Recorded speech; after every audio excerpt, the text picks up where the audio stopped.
코끝이 많이 좀 올랐으면 좋겠다. 엄청나게 높게 그렇게 세울 수 있는 코는 아니에요. 그래서 이런 느낌으로 올릴 거고요. 비염이 조금 있어요. 비염이 좀 있어요. 회복도 똑같죠.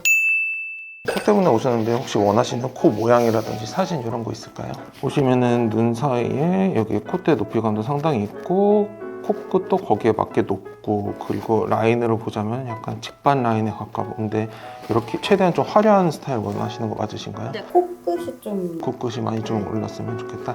알겠습니다. 그러면은 뭘 원하시는지 알았으니까 얘기를 진행할 건데, 일단은 사진 보면서 얘기하고 그다음 거울 보면서 얘기하고 마지막으로 CT 보면서 이야기를 해보도록 할게요. 사진 보면서 얘기하면은 코 앞에 봤을 때 이 모양을 따로 정리할 건 없어요. 코에 대해서는. 그리고 옆으로 봤을 때는 높이감을 좀 올리면 좋을 것 같거든요. 근데 살짝 매부리가 있기 때문에 그거는 좀 갈고서 이렇게 좀 라인을 정리해야지 라인이 좀 이쁘게 나올 것 같아요. 그리고 이전에 혹시 하이코라든지 필러 같은 거 하신 적 있나요? 네네 했었어요. 2번 두번 정도. 정도? 네. 얼마나 되셨어요? 하이코는 하신 지? 3년 정도 3년 정도? 대부분 녹아 있을 텐데 안 녹아 있고 일부 남아 있는 경우도 있을 수 있거든요. 그러면 이제 그걸 우리가 수술하면서 열어서 남아 있는 실은 다 제거를 하고 이렇게 수술을 다시 할 거예요. 코 모양을 보시면 이렇게 기둥 쪽으로 이렇게 다시 올릴 거고, 지금 코끝 방향이랑 비슷한 느낌으로 최대한 올릴 수 있는 만큼 올릴 거고요. 눈 사이 이 콧대 높이를 결정을 해야 되는데, 제일 중요한 거는 사실 이마에서 눈썹 그리고 코로 시작하는 이 라인이에요. 이게 너무 올라가게 되면은 둔탁한 느낌이 되니까 이런 느낌까지 안 가도록 최대한 올릴 수 있는 만큼 올려가지고, 근데 이게 눈이 사이가 좁아 보일 수도 있어요. 그러니까 너무 높은 보형물이 들어가게 되면은 보형물이 피부를 이제 좀 올리면서 당겨지면서 이제 눈 사이가 조금은 좁아 보일 수 있는데, 그게 이제 붓기 지나고 시간 지나면 피부가 다시 늘어나면서 어느 정도는 돌아요. 하지만 너무 높은 보형물이 들어가면은 그게 늘어나는데 한계가 있기 때문에 조금 모여 보일 수도 있겠죠. 그런데 지금 이 콧대, 눈 사이에 이 높이가 낮은 편이 아니거든요. 높으신 편이에요, 오히려.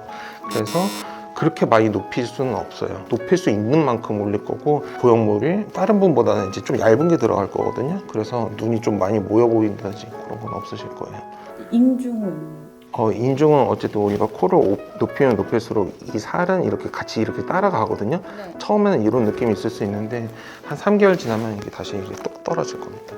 처음에는 좀 느낌이 좀 어색하실 수 있어요. 근데 시간 지나면 괜찮아집니다. 이제 같이 거울 보면서 어떻게 변하는지 보도록 할게요. 거울 한번 들어보시고, 턱을 한번 들어보시면은 여기 코를 이렇게 올리게 되면은 조금 이렇게 줄어드는 거 보이시죠? 그리고 옆모습을 보실 건데 이런 느낌으로 올릴 거고요. 거기에 맞춰가지고 보형물이 들어가면은 살짝 이런 느낌이 될 겁니다.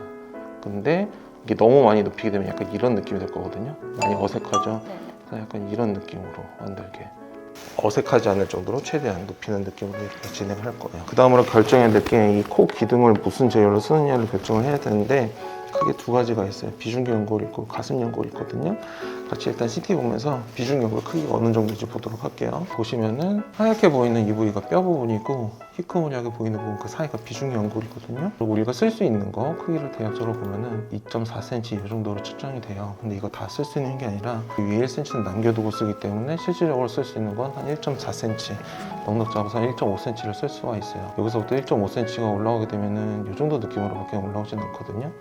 근데 우리가 지금 코끝 방향을 살짝은 아래로 하면서 이렇게 올려야 되는 이런 상황이기 때문에 아무리 못해도 이 정도는 올라가야 되고, 그러면은 기둥의 크기로는 못해도 한 2.3cm 이 정도는 필요해요. 왜냐면 이 사이로는 피부, 연부 조직이 이렇게 올라오면서 라인을 이런 식으로 만들 거니까. 그렇기 때문에 가슴 연골을 이용해서 수술하는 것을 좀 추천드려요. 억지로 이렇게 비중의 연골을 이용을 하면은 이 높이감은 나올 수도 있는데, 그럼 일단은 좀 많이 약해져요. 그리고 우리는 어쨌든 원하시는 게 좀 최대한 좀 화려한, 좀 높은 코이기 때문에 좀 그래도 좀 비교적 튼튼한 재료를 쓰는 게 좋거든요. 그래서 가슴 연골 쓰는 걸 추천드리고, 가슴 연골에는 두 가지가 있습니다. 본인 거가 있고 기증받은 게 있는데, 본인 거를 썼을 때 가슴 가운데서 오른쪽으로 2에서 3cm 정도 수술 자국은 남아요. 그리고 3, 4주 정도는 배에 힘이 들어가는 상황이 발생했을 때 좀 묵직한 통증이 있을 수 있는데, 본인 조직을 쓴다는 장점이 있고 필요한 만큼 충분한 연골을 채취해서 최대한 화려하게 만들 수 있게, 그 높이감이 아쉽지 않게 충분히 채취할 수 있다, 이런 이제 장점은 있습니다. 기증받은 거로 썼을 땐 장단점 반대인데 소요시간 짧아지고 통증 없고 속을 자꾸 안 남는 이런 장점은 있지만 어쨌든 기존에 나와 있는 제품이다 보니까 정해진 양에 따라서 드릴 수 있는 한계가 있다. 이런 이제 단점은 있어요. 면봉으로 눕혀봤지만 딸려오는 피부 조직이 좀 한계가 있는 편이거든요. 엄청나게 높게 그렇게 세울 수 있는 코는 아니에요. 그래서 양적 한계에 따른 뭐 기증 자간액의 장단점을 제외를 하시고 나머지를 생각을 해보셔서 취향에 맞게 골라주시면 될 것 같습니다. 평상시 숨 쉬는 거는 좀 어떠세요?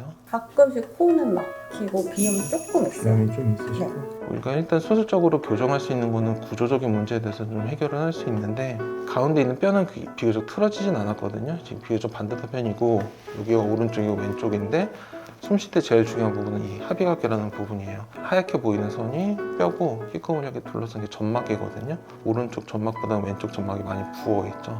이러면서 이제 좀 숨 쉬는 게 좀 답답할 수 있는데 이런 걸 어떻게 개선할 수가 있냐면 점막 쪽에다 열을 가하게 되면은 평상시 점막이 이런 느낌으로 줄어들었다 부풀었다 한다면은 열을 가하게 되면은 약간 이런 느낌으로 좀 바뀌어요. 그래서 점막이 부풀면서 숨기를 막는 그런 걸 좀 완화할 수가 있기 때문에 원하시면 그것도 이제 같이 진행하면 될 것 같습니다. 근데 수술 시간이 더 길어져요, 저거.